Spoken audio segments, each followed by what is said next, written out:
mendengarkan podcast ini. Banyak pengajaran, banyak nasihat dan bimbingan moral mengenai penggunaan lidah.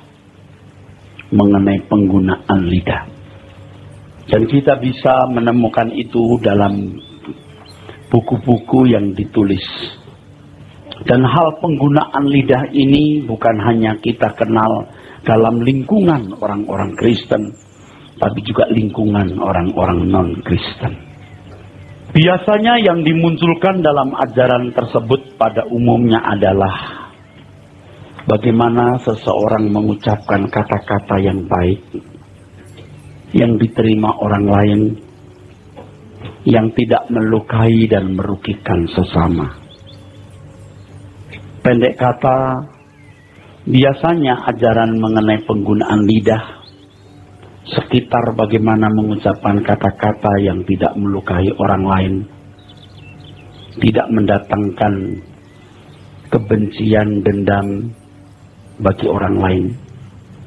Jika perkataan itu melukai sesama, tidak mendatangkan kebaikan menurut ukuran umum, maka itu dianggap sebagai suatu kesalahan.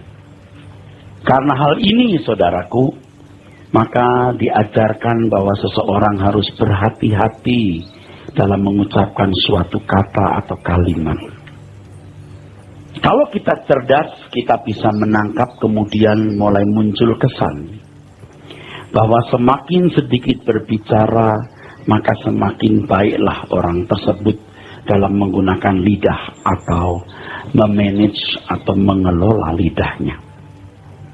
Pengajaran ini kelihatannya benar, saudara. Dan itu yang biasa diterima, bahkan dikhotbahkan di gereja. Tetapi sebenarnya tidak tepat. Tidak tepat. Nah, di mana letak ketidaktepatannya? Kita harus memeriksa apa yang dikatakan oleh firman Tuhan, khususnya dalam Yakobus pasal 3, saudaraku, mengenai penggunaan lidah. Mengenai penggunaan lidah, saudara-saudaraku. Tentu saja, saudara-saudara sekalian, di dalam Yakobus itu kita harus membaca dari ayat 1 sampai 18. Kita akan melihat beberapa ayat yang kita anggap penting. Dan saudara tahu bahwa Yakobus pasal 3 dari ayat 1 ini berbicara mengenai lidah, dosa karena lidah. Oke, saudara siap mendengar? Kalau Alkitab berbicara mengenai penggunaan lidah, khususnya dalam Yakobus ini, konteksnya adalah mengenai penggunaan lidah dalam menyampaikan perkataan Allah atau kebenaran. Kita lihat dulu ayat 1 dan 2. Sebab akarnya dari situ, saudara, ya. Akarnya dari sini. Yakobus pasal 3 ayat 1 dan 2. Saudara-saudaraku, janganlah banyak orang di antara kamu mau menjadi guru, sebab kita tahu bahwa sebagai guru kita akan dihakimi menurut ukuran yang lebih berat. Sebab kita semua bersalah dalam banyak hal. Barang siapa tidak bersalah dalam perkataannya, ia adalah orang sempurna yang dapat juga mengendalikan seluruh tubuhnya. Harus digarisbawahi dulu, saudara, sebelum kita bicara mengenai lidah, ya. Bahwa di Yakobus pasal 3 itu konteksnya mengenai penggunaan lidah dalam menyampaikan perkataan Allah atau kebenaran. Hendaknya kita tidak memandang bahwa orang yang tidak banyak bicara bisa berarti lebih baik. Itu naif. Itu sempit. Hendaknya kita tidak memandang bahwa orang yang tidak banyak bicara itu berarti sempurna. Banyak orang yang cakap mengendalikan lidahnya, tetapi hatinya bengkok. Nah, nanti kita belajar bagaimana orang-orang diplomatis, orang-orang yang biasa menggunakan lidahnya dengan cerdas. Dan orang-orang yang memiliki cukup pengalaman dalam hidup, dalam pergaulan, dan memiliki kualitas sikap hati-hati, dia akan menggunakan lidahnya dengan baik. Dan banyak orang di dunia ini, saudaraku, memiliki kecakapan atau keistimewaan dalam menggunakan lidahnya dengan sangat baik. Tetapi belum tentu hatinya berkenan di hadapan Tuhan. Bukan berarti lalu hatinya lurus. Memang orang yang banyak bicara cenderung tidak baik. Saya mengerti. Tapi bukan berarti orang yang tidak banyak bicara pasti lebih baik. Dalam Yakobus diutarakan barang siapa tidak bersalah dalam perkataannya, ia adalah orang sempurna. Nah, apakah kita dapat mengatakan seseorang yang bisa mengelola lidahnya dengan baik, tidak melukai orang, ya, lalu penempatan kata yang tepat berarti dia sempurna? Nah, kalau kita memandang itu naif, sempit. Barang siapa tidak bersalah dalam perkataannya, ia adalah orang sempurna yang dapat juga mengendalikan seluruh tubuhnya. Tidak bersalah di sini maksudnya tidak bersalah dalam pengajaran atau dalam memahami kebenaran. Jangan salah. Bukan tidak salah dengan ukuran lain. Coba dibaca ayat 1 dan 2. Saudara-saudaraku, janganlah banyak orang di antara kamu mau menjadi guru. Sebab kita tahu bahwa sebagai guru, kita akan dihakimi menurut ukuran yang lebih berat. Sebab kita semua bersalah dalam banyak hal. Barang siapa tidak bersalah dalam perkataannya, ia adalah orang sempurna, yang dapat juga mengendalikan seluruh tubuhnya. Nah, barang siapa tidak bersalah dalam perkataan, ia adalah orang sempurna yang juga dapat mengendalikan seluruh tubuhnya. Tidak bersalah dalam perkataan di sini bukan berarti menempatkan kata yang tepat yang bisa diterima orang lain atau tidak melukai. Tapi tidak bersalah dalam memahami kebenaran. Tidak bersalah dalam memahami kebenaran. Dan tentu juga tidak bersalah dalam mengucapkan kebenaran. Jadi bukan hanya tidak bersalah dalam mengucapkan kata-kata secara umum, saudara. Kalau orang benar dalam pengajaran, sehingga memiliki sumber hati yang bersih, dialah yang dimaksud dengan sempurna itu. Ayat 11 dan 12. Ayat 11-12. Adakah sumber memancarkan air tawar dan air pahit dari mata air yang sama? Saudara-saudaraku, adakah pohon ara dapat menghasilkan buah zaitun, dan adakah pohon anggur dapat menghasilkan buah arah?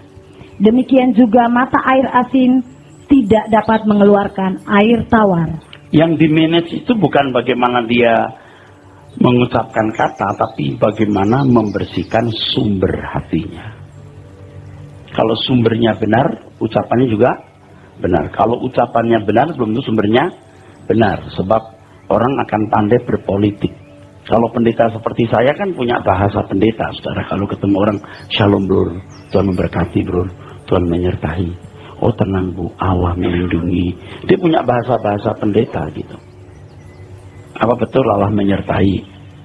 Sedangkan orang yang mendapat perkataan Allah menyertai itu kurang pantas disertai Tuhan. Jadi perkataan itu menipu. Tuhan berkati bro. Orang yang mendapat perkataan itu atau kepada siapa perkataan ditujukan nggak pantas diberkati. Kira-kira benar nggak pendeta itu? Kata-katanya benar, saudaraku. Kata-katanya sendiri Tuhan memberkati benar, bukan Tuhan mengutuk, betul. Tetapi kalau orang tidak pantas diberkati, Anda berkata diberkati, bro, itu dia menipu, jahat. Ini dalam lingkungan gereja, dalam lingkungan orang-orang berpolitik lebih lihai lagi bagaimana menggunakan kalimat, bagaimana menggunakan kata, saudara. Dan banyak orang yang lewat pengalaman panjang, dia cakap berdiplomasi. Akhirnya dia berpolitik dengan orang lain. Dan berpolitik itu menggunakan kata atau kalimat dalam pergaulan. Jadi yang dikelola itu adalah sumbernya, hatinya, bukan perkataan yang didengar oleh telinga. Dulu kan kita mengajarkan, ayo hati-hati berbicara, ya, gunakan lidahmu dengan bijaksana, pikir dulu sebelum bicara, betul nggak saudara? Tapi itu belum menyentuh masalah, belum menyelesaikan masalah. Masalahnya bukan sekedar bagaimana menahan kata-kata yang tidak perlu lalu mengucapkan kata-kata yang perlu diucapkan. Kalau demikian orang bisa berpolitik, saudara. Berpolitik dengan perkataan. Tetapi yang dikelola adalah hatinya. Yang di-manage itu hatinya, yang di-manage itu hatinya. Yang diluruskan itu hatinya. Yang dibersihkan itu sumbernya. Ya memang kalau sumber bersih tidak mungkin dari bibirnya keluar kutuk atau sumpah serapah bagi orang lain. Ayat 9 dan 10. Ayat 9 dan 10. Dengan lidah kita memuji Tuhan Bapa kita, dan dengan lidah kita mengutuk manusia yang diciptakan menurut rupa Allah. Dari mulut yang satu keluar berkat dan kutuk. Hal ini saudara-saudaraku tidak boleh demikian. Tidak boleh. Lalu ayat berikutnya. Adakah sumber memancarkan? Soal sumber. Soal sumber kan, yang tadi sudah kita bahas kan. Memang kalau hatinya bersih tidak mungkin mulutnya mengucapkan kutukan atau sumpah serapah. Tidak boleh dari mulut yang sama keluar pujian tapi juga keluar kutukan. Tidak boleh. Karena itu, sumbernya dilihat. Ini berarti orang yang tidak mengucapkan kutuk di mulutnya bukan berarti tidak mengucapkan kutuk dalam hatinya. Ini bukan berarti orang yang mulutnya tidak pernah mengutuk lalu hidupnya pasti benar, belum tentu. Orang bisa pandai-pandai memilih kata untuk diucapkan. Dia benci dengan seseorang, dia nggak bilang sialan lo, nggak teman. Ya, baiklah. Ya. Tapi dalam hatinya dia tidak mengharapkan orang ini baik atau diberkati atau mengharapkan keselamatannya. Ini tidak sederhana. Jadi orang yang tidak mengucapkan kata kutuk bukan berarti sudah baik. Kalau orang cerdas, ia tidak akan mengucapkan kata-kata yang tidak perlu. Saya tidak suka Anda berbuat begitu. Tidak diucapkan, teman. Oh, ya. Cerdas dia.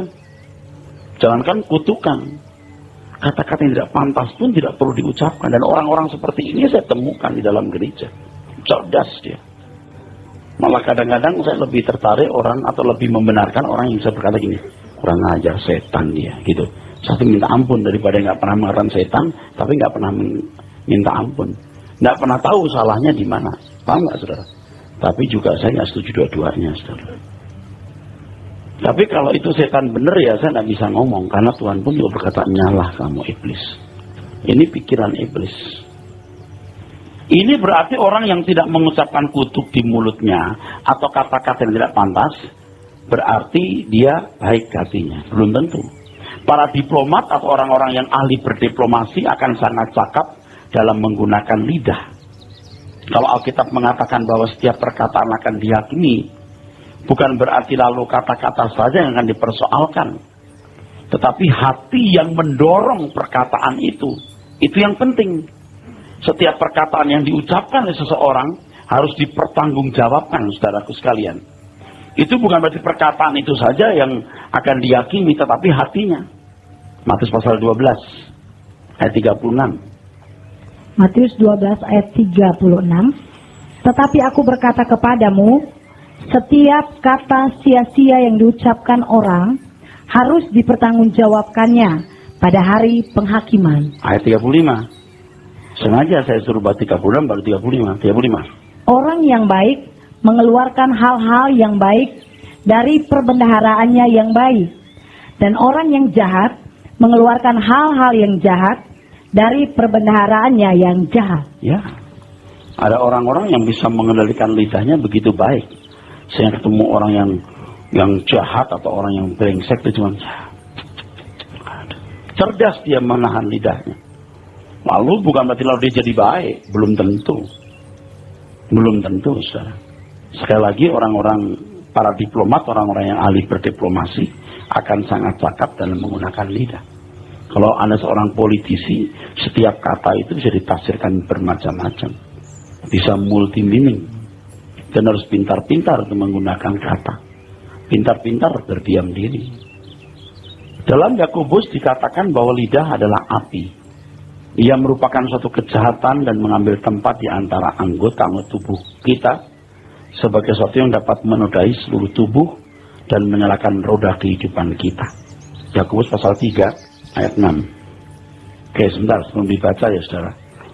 Nah, orang-orang baik seperti yang tadi saya sebut, yang cakap memanage lidahnya tapi tidak jujur melihat hatinya, ini orang-orang yang menurut saya agak lebih sulit selamat. Sebab dia tidak mengenal dirinya dengan benar. Kalau dia tidak mendengar kebenaran secara memadai, dia tidak punya kejujuran untuk melihat dirinya. Kalaupun dia punya kejujuran, itu kejujuran yang dangkal. Kejujuran yang dangkal.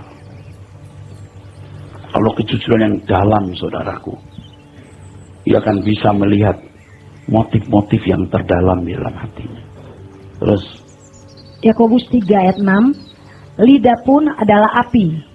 Ia merupakan suatu dunia kejahatan dan mengambil tempat di antara anggota-anggota tubuh kita sebagai sesuatu yang dapat menodai seluruh tubuh dan menyalakan roda kehidupan kita. Sedang ia sendiri dinyalakan oleh api neraka. Dia sendiri lidah itu bernyala begitu. Tetapi nyalanya itu dari mana? Ini berarti lidah hanya sumbunya, tetapi minyak dan apinya bukan dari sumbu itu. Ini berarti kalau seseorang mengucapkan kata-kata yang baik, belum tentu baik. Sebab iblis pun bisa menyamar sebagai malaikat terang. Anda masih bersama saya? Sekarang yang penting itu sumber apinya, saudara. Sumber apinya. Jangan pandang kalau orang sesenyum dan memberkati, bro. Ya. Anda umat pemenang, Anda dikasih Tuhan. Ya. Baik ya? Belum tentu. Belum tentu. Kan banyak kan ajaran yang salah. Tapi menyenangkan telinga, betul? Diambil dari ayat-ayat Alkitab. Ayat-ayat perjanjian lama yang mestinya diperuntukkan bagi umat perjanjian lama, dicabut, dikenakan untuk umat perjanjian baru. Senang banget orang-orang duniawi. Kristen duniawi senang banget, padahal itu tidak diperuntukkan untuk orang Kristen, untuk orang Israel. Itu lidah itu jadi jahat. Yang menggerakkan siapa? Tidak mungkin Tuhan, tidak mungkin. Banyak ajaran yang benar-benar ngawur total ngawur, ngawur habis. Tapi tidak ketahuan ngawurnya karena kata-katanya manis, Allah memberkati, Allah baik, Allah berkuasa. Sekarang saya mau beritahu, gereja yang selalu bicara soal Allah itu berkuasa, Allah itu baik, rata-rata gereja sesat. Bukan berarti lalu Allah tidak baik, Allah sangat baik. Tapi kalau mempromosikan, mengkampanyekan Allah sebagai Allah yang baik dan berkuasa secara berlebihan dan tidak seimbang dengan mengajarkan hakikat Allah yang lain, pasti salah. Ingat, kebenaran itu bulat, dusta itu sebagian dari kebenaran. Dulu sebagai orang timur saya takut-takut mengatakan, wah itu sesat. Oh sekarang saya sudah jelas berani berkata, sesat itu. Tidak membawa orang ke kerajaan Allah, sesat. Lidah itu. Jadi lidah itu sumbunya, saudara. Sedangkan api dan minyaknya dari hati, dari tempat lain. Jadi bisa nipu memang. Lidah ini bisa berkata, oh bro, Tuhan berkati bro. Gampang, itu bahasa pendeta, Allah menyertai. Pantas nggak dia disertai? Allah berkati bro, pantas nggak dia diberkati? Mestinya kalau jujur berkata bro, Anda nggak pantas diberkati. Ya tapi ini kita di dunia dengan tata keramanya. Kalau saya bicara begitu, saya bisa di mimbar saja. Atau kalaupun langsung ya dengan bahasa yang tepat. Yang intinya begitu. Hari Bu. Dulu gampang kemana-mana berkati. Dan berkati Bu, dan menyertai. Sekarang kita nggak gampang ngomong. Orang ini pantas nggak diberkati? Dia berkhianat kepada Tuhan. Yudas model begini, pantas nggak diberkati? Lidah hanya sumbunya. Tapi minyak dan apinya bukan dari sumbu itu. Apa kabar Jen? Selamat pagi Jen, harus cantik ya. Jen pagi ini cerah banget. Dari mana itu sumber itu? Kan banyak orang yang pintar-pintar kalau ngomong, aduh apa kabar gitu, ngerti nggak? Ada ibu-ibu yang pintar gitu kalau bergaya begitu. Terus mulai memuji, apa sih yang bisa dipuji? Aduh bajunya serasi banget ya. Bu potongannya cocok gitu. Ada aja diomongin. Ada orang beli, tapi itu jahat loh. Jahatnya kenapa? Dari sumber mana? Kalau Anda mau puji, puji nggak salah. Tapi apa tujuan memuji itu? Apa motifnya? Kenapa mesti memuji? Pada waktu mana? Makanya kembali di sumber. Memuji pada waktu yang tepat, mengkritisi orang pada waktu yang tepat dengan bahasa yang tepat. dan seterusnya. Kalau seperti kita bilang shalom gitu ya, itu seringkali shalom-shaloman udah jadi bahasa murahan gitu saudara. Kalau nggak penting saya nggak bilang shalom kan.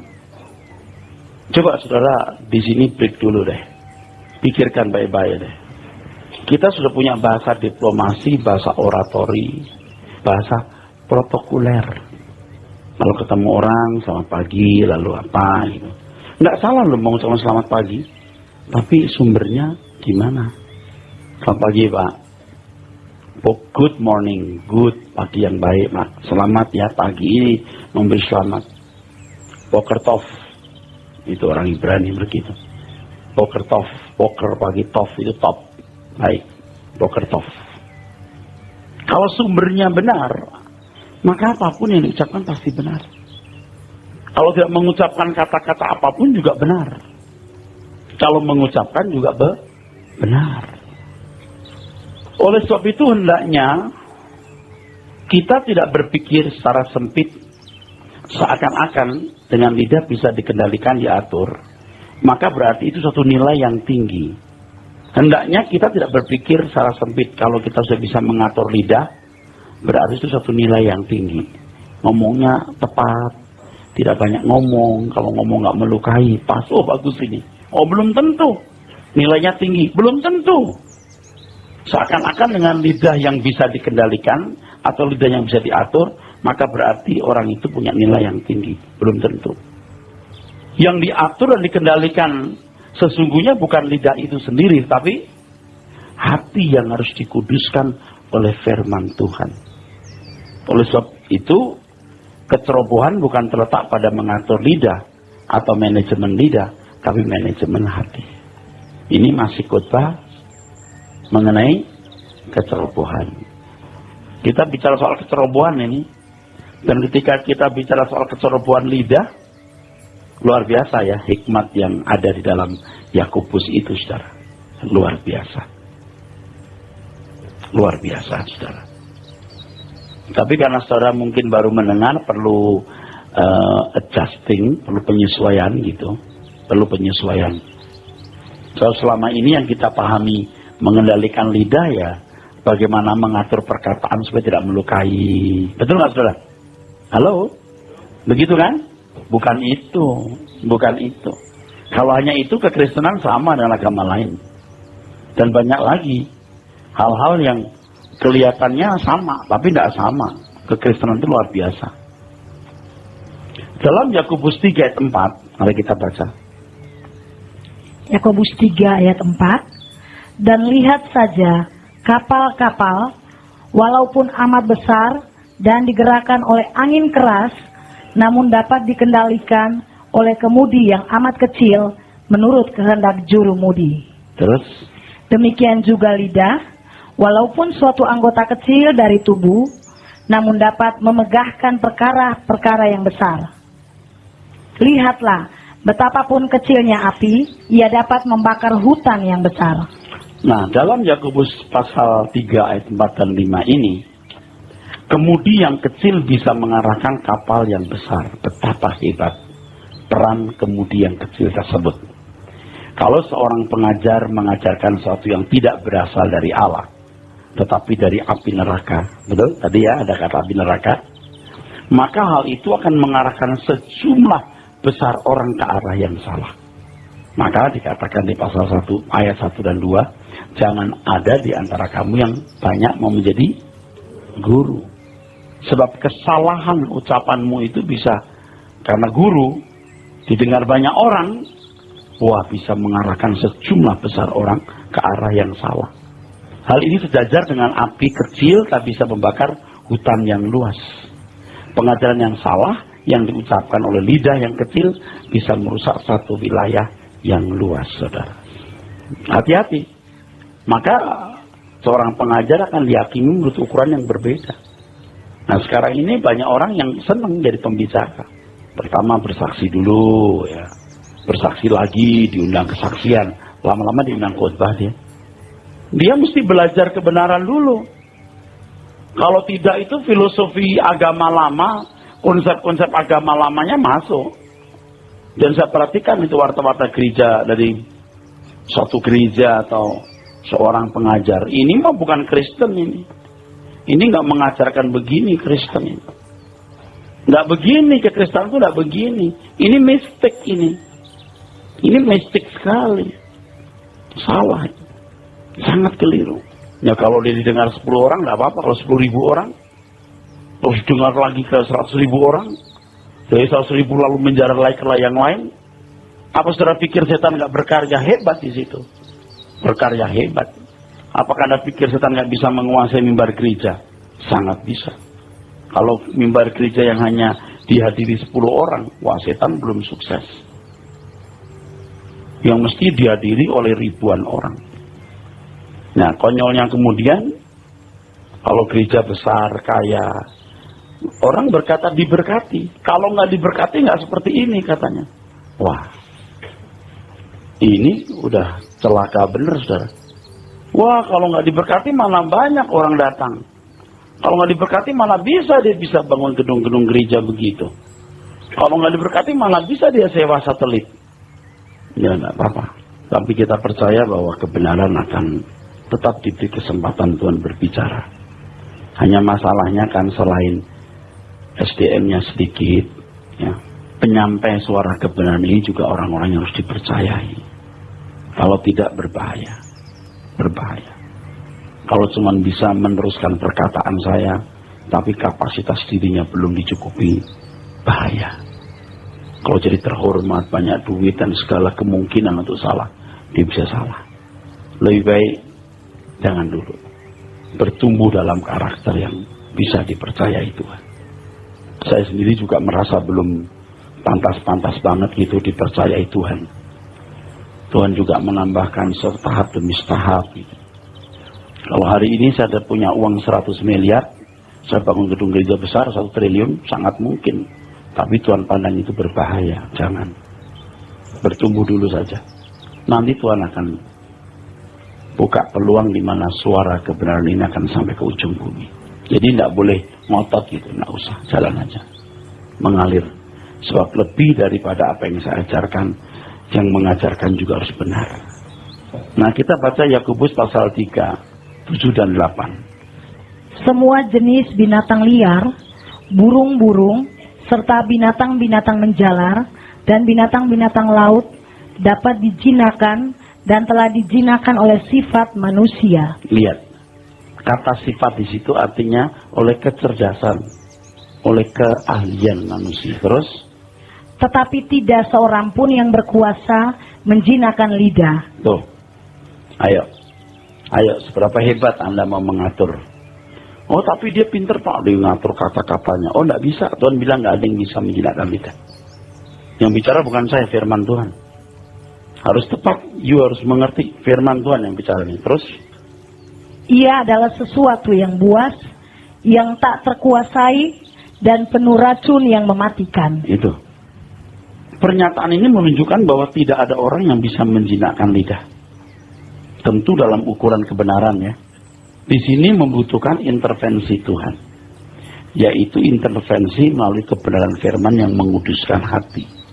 Yohanes 17 ayat 17. Yohanes 17 ayat 17. Kuduskanlah mereka dalam kebenaran, firman-Mu adalah kebenaran. Nah, begini saudara. Ini standar umat perjanjian baru saudara ya. Bukan standar umat perjanjian lama saudara ya. Tidak ada yang bisa menjinakkan lidah. Binatang liar dan lain-lain bisa dijinakkan, tapi lidah tidak. Sebab tidak ada yang bisa menguduskan hati kecuali oleh firman. Tentu sempurna yang dimaksud Alkitab itu, yang tidak bersalah, yang sempurna, yang tadi telah kita baca di ayat-ayat sebelumnya. Itu sempurna dalam ukuran Tuhan. Tidak bersalah dalam ukuran Tuhan. Nah, masalahnya adalah menguduskan hati itu tidak bisa sekejap. Yang ini saya mengerti benar karena saya mengalami. Dan tentu saya juga mengevaluasi dan meneropong hidup orang lain. Setelah puluhan tahun ini saya melayani Tuhan. Bagaimana menguduskan hati itu perlu waktu saudara. Tahap demi tahap. Konsep-konsep yang salah diluluhkan, diganti konsep yang baru. Wah, itu bertahap, saudara. Saya sendiri kan mengalami setelah tahun-tahun belakangan ini bagaimana filosofi hidup saya diubahkan Tuhan. Saya mengalami, saudara. Saya mengerti apa artinya tahap-tahapan yang ketat itu.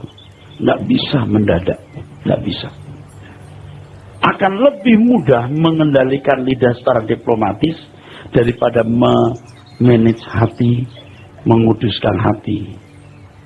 Dengan demikian jelas bahwa kalau hanya bisa mengelola lidah secara umum, orang yang berbakat diplomatis sangat bisa melakukannya.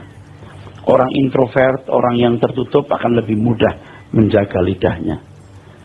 Dengan demikian jelaslah bahwa mengendalikan lidah ini berbicara mengenai membersihkan hati dan pikiran. Bukan ini yang dikelola, tapi pikiran dan hatinya, saudara. Di dalam kekristenan saya sudah menemukan ketidaktepatan seperti ini. Banyak hal, saudara, nanti menyangkut misalnya soal kesabaran, kelemah lembutan. Lemah lembut itu artinya apa? Biasanya kan asumsi orang, assumptionnya itu kalau orang lemah lembut itu geraknya lambat, perkataannya lebih pelan, gitu. Kalau orang Batak kan, tu dia unang merocong-locong. Itu kasar. Kalau lemah lembut gini, jangan lari-lari ya. Kemana? Gitu ya. Itu lemah lembut. Tu dia itu kemana? Unang merocong-locong itu jangan berlari-lari. Saudara, dalam Alkitab lemah lembut itu tidak begitu. Bukan orang yang menerima orang lain sebagaimana adanya, yang tidak memaksa orang menjadi seperti yang dia inginkan, ya saudara, yang mengampuni. Itu bukan sikap-sikap lahiriah yang diutamakan, saudara. Itu sikap batiniah. Nah, saya menemukan di dalam kekristenan banyak yang begitu, saudara. Banyak yang begitu.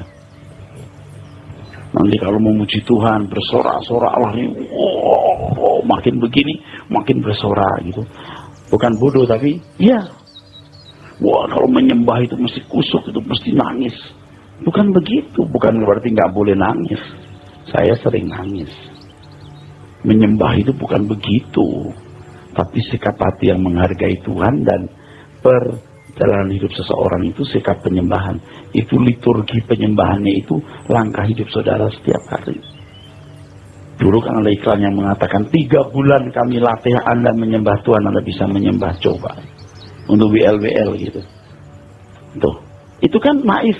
Dan yang menyelenggarakan itu gereja besar, saudara. Dengan ininya, dengan ahli praise worship-nya. Stres. Waktu itu saja saya sudah tahu, ini pasti nggak benar nih. Nggak begini nih. Kekristenan yang benar itu nggak begini. Nggak gampang menyembah itu memberi nilai tinggi Tuhan. Kalau belajar proskuneo berarti memberi nilai tinggi Tuhan. Tapi kan banyak pembicara yang nggak ngerti bahasa Yunani asal dia nyebutin ini proskuneo, artinya menyembah. Ngerti nggak akar kata proskuneo itu apa? Proskuneo itu bentuknya apa? Present aktif indikatif atau apa? Belajar. Jangan mau main comot saja. Saya perhatikan di khotbah-khotbah di TV itu, dia singgung satu bahasa asli gitu. Dia mesti menggali dari dictionary, jangan dari buku. Buku orang belum tentu benar juga. Tapi kalau memang dasarnya benar, nuraninya benar, sebenarnya walaupun tidak tahu bahasa asli juga dia akan mendekati kebenaran. Orang yang berasal dari kebenaran, dia akan mendengar suaraku. Dia mengerti bahasaku, kata Tuhan. Nah, Yohanes 17 ayat 17 tadi, firman Tuhan yang menguduskan. Makanya di Roma 12 ayat yang kedua kita baca. Silakan. Roma 12 ayatnya yang kedua. Janganlah kamu menjadi serupa dengan dunia ini, tetapi berubahlah oleh pembaharuan budimu, sehingga kamu dapat membedakan manakah kehendak Allah, apa yang baik, yang berkenan kepada Allah, dan yang sempurna. Ya, pembaharuan pikiran itu bertahap. Dan buat saya ini cukup mencemaskan karena kalau kita sudah lama tidak mengalami pembaharuan pikiran, mau dikompres gimana nggak bisa, saudara. Nggak bisa. Cara saudara memandang hidup, cara saudara memandang uang, cara saudara memandang harta, cara saudara memandang kehormatan, udah salah. Dan Anda tidak bisa rubah dalam sekejap. Nggak bisa, percaya. Nggak bisa. Itu yang tadi saya katakan mencemaskan. Tetapi kalau Tuhan masih beri kita waktu hari ini, ya harus terus mengalami pembaharuan pikiran yang terus menerus. Ini penting, saudara. Pembaharuan pikiran terus menerus.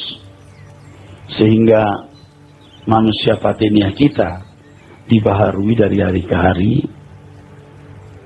Sehingga ketika kita menghadap Tuhan, saudaraku sekalian, kita akan didapati Tuhan berkenan kepadanya. Pembaharuan pikiran itu tidak boleh berhenti. Ayo kita belajar bersama-sama berubah. 1 Petrus pasal 3 ayat 4. 1 Petrus 3 ayat 4. Tetapi perhiasanmu ialah manusia batinia yang tersembunyi dengan perhiasan yang tidak binasa, yang berasal dari roh yang lemah lembut dan tentram, yang sangat berharga di mata Allah. Oke. Ini pertalian dengan Yakobus 3 sekarang. Yakobus 3 kembali, ayat 12 sampai 18. Setelah Yakobus berbicara mengenai lidah, ia kemudian menghubungkan dengan sikap hati. Nah, ini yang dikatakan Petrus, perhiasanmu ialah manusia batinia yang tersembunyi dengan perhiasan yang tidak binasa, yang berasal dari roh yang lemah lembut. Oke, baca. Saudara-saudaraku, adakah pohon ara dapat menghasilkan buah zaitun? Terus. Dan adakah pohon anggur dapat menghasilkan buah arah? Demikian juga mata air asin tidak dapat mengeluarkan air tawar. Ayat 13. Tidak mungkin mengeluarkan air tawar, tidak mungkin. Nah, kalau air asin mengeluarkan air asin, kita bisa rasakan asin, betul nggak? Tawar. Tapi kalau saya berkata, bror, dan berkati bror, dia bisa rasa nggak? Nggak bisa. Itu masalahnya. Ayo, siapa yang bisa ngerasain? Tuhan. Dan orang yang punya kepekaan. Jadi jangan hanya keluarnya kelihatan baik, lalu kita bilang baik. Nggak semua yang warna putih itu garam. Dan tidak semua yang warna kuning itu emas. Anda bisa mengerti? Saya itu sering kali nggak bisa ngomong, saudara, atau nggak bisa mengkalimatkan, tapi saya tahu sekali. Ini orang batinianya belum cemerlang. Dia boleh kelihatan sopan, kelihatan anggun, kelihatan berwibawa atau apapun, enggak. Batinianya belum beres. Justru orang yang batininya benar itu sederhana, memikat, saudara. Dan itu nggak bisa dibuat dalam waktu sekejap. Itu jadi masalah. Tetapi kalau kita masih punya kesempatan hari ini, ayo kita berubah terus seperti anak kecil. Bertobat dan menjadi seperti anak kecil, paidion usia 7 sampai 14 tahun. Ya, jangan sampai waktunya lewat, nggak bisa diubah. Batiniahnya gimana? Mestinya makin tua kan makin lemah lembut. Di tempat Anda masing-masing, saudara juga jangan sok. Anda harus bertobat dan merendahkan hati. Oke, sekarang dibaca Yakobus tadi.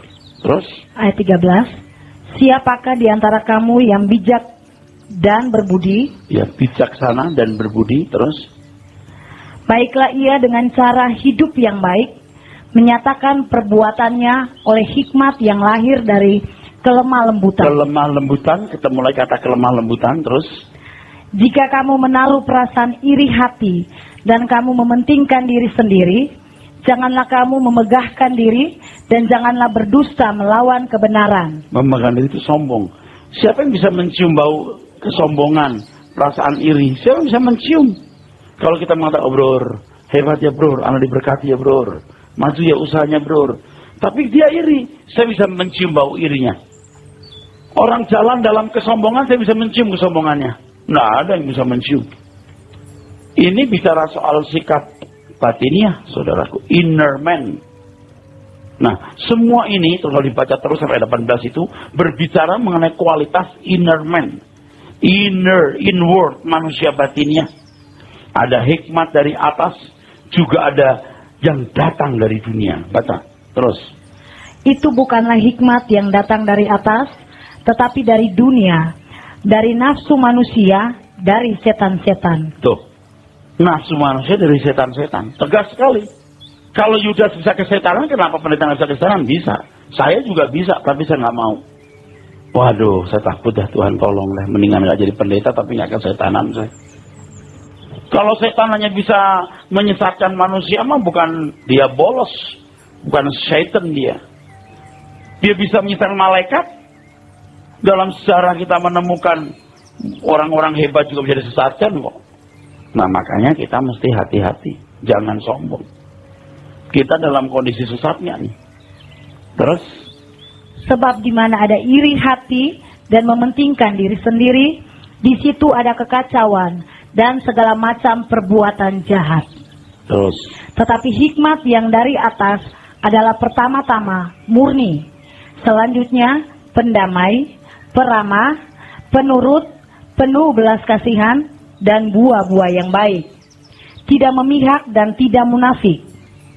Dan buah yang terdiri dari kebenaran ditaburkan dalam damai untuk mereka yang mengadakan damai.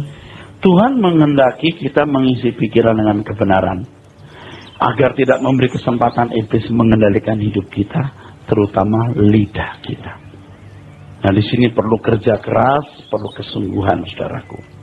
Hidup ini sekolah kehidupan, saudara. Hidup ini kampus, di mana kita harus belajar dari hari ke hari, ya, dengan sungguh-sungguh. Belajar dengan sungguh-sungguh. Jadikan hal merubah manusia batiniah kita sebagai kesibukan di atas segala kesibukan.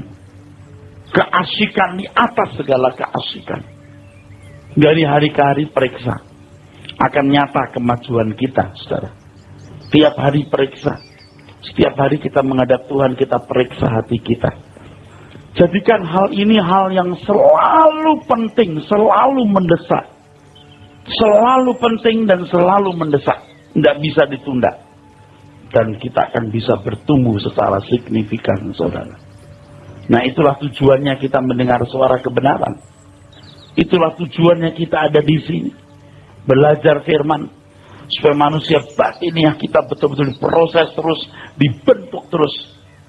Sehingga kita semakin berkenan kepada Tuhan. Alkitab mengatakan manusia lahiriahku semakin merosot. Batiniahku dibaru dari hari ke hari. Nah, kita ini orang-orang sakit, saudara. Kita ini orang-orang sakit. Mulut kita ini kan bisa kita poles kemana-mana. Tetapi hati kita dan pikiran kita ini, serta kedagingan kita ini, sudah terlanjur rusak. Nah, kalau kita tidak mengerti kebenaran, kita berusaha untuk diplomasi di sini. Kita nggak merubah ininya. Dan di tengah-tengah dunia kita sudah biasa tampil baik dan diterima. Dengan kalian kita berdiplomasi, oratori, ya, dengan kecakapan kita, protokoler kita dengan orang. Kalau ngadepin pejabat gimana, ngadepin orang bawahan gimana, ngadepin kelompok lain gimana. Udah ahli kita. Kita pede. Aku sudah diterima dan aku sudah baik. Rusak. Padahal kita nggak pernah meneliti batin kita, saudara. Ini yang berbahaya. Kita lupa bahwa ada mata yang melihat bukan hanya fisik kita atau mendengar suara lidah kita, tapi juga melihat gerak perasaan hati kita. Ini yang mesti digarap. Yang kata firman Tuhan, manusia batiniah kita itulah, apa tadi? Perhiasan yang berharga di mata Allah dan kekal atau abadi. Oleh sebab itu khotbah-khotbah yang disampaikan harus terus ke arah batiniah. Terus ke arah batinnya. Itu baru signifikan merubah. Setiap minggu kebenaran-kebenaran yang kita sampaikan harus bersifat batinnya. Dan pasti saudara, kalau memperhatikan terus apa yang saya kemukakan setiap minggu, saudara, itu semua pasti mengarah ke batinnya. Mengagungkan firman Tuhan itu, ya. Oke, amin.